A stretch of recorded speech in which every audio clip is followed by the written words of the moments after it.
வணக்கம். நான் சித்த மருத்துவர் பாசமணிகண்டன்.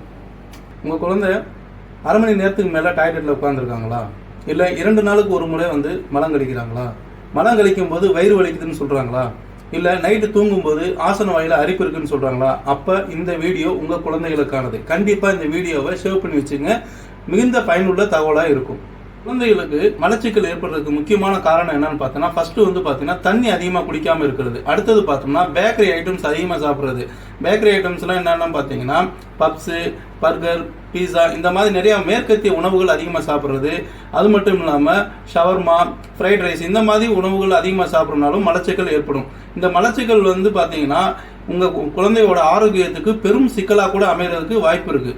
இந்த குழந்தைகளுக்கு ஏற்படக்கூடிய மலச்சிக்கல் நோயை தீர்க்கக்கூடிய ஒரு சித்த மருந்து என்னன்னு பார்த்தீங்கன்னா அல்மா மலச்சிக்கல் சூரணம். இந்த பவுடரை என்ன பண்ணணும்னா குழந்தை சாப்பிட்டு முடிச்சு ஒரு அரை மணி நேரம் கழித்து வெந்நீரில் நைட்டு மட்டும் கொடுத்தா போதும். நல்லா மறுநாள் காலையில் நல்லா மலம் கழிவாங்க. இதை தொடர்ந்து ஒரு 10 நாள் மட்டும் கொடுங்க. அதற்கு இடையில குழந்தைகளுக்கு ஹெல்த்தியான ஃபுட்டு, அதாவது நார்ச்சத்து உள்ள உணவுகள் ரெகுலராக கொடுத்துட்டு வரணும். கீரை கொடுக்கலாம், பழங்கள் கொடுக்கலாம், காய்கறிகள் நிறையா கொடுங்க. அது மட்டும் இல்லாமல் தண்ணி அதிகமாக குடிக்க கற்றுக் கொடுக்கணும். குழந்தைகளுக்கு ஏற்படக்கூடிய மலச்சிக்கல் அவங்களோட ஆரோக்கியத்துக்கு பெரும் சிக்கலாக கூட அமையும். அதனால் கண்டிப்பாக குழந்தைகள் மலச்சிக்கல் இல்லாமல் இருக்கிறதுக்கான உணவுகளையும் அவங்க தண்ணி நிறையா குடிக்கிறத அறிவுறுத்துங்க. நன்றி, வணக்கம்.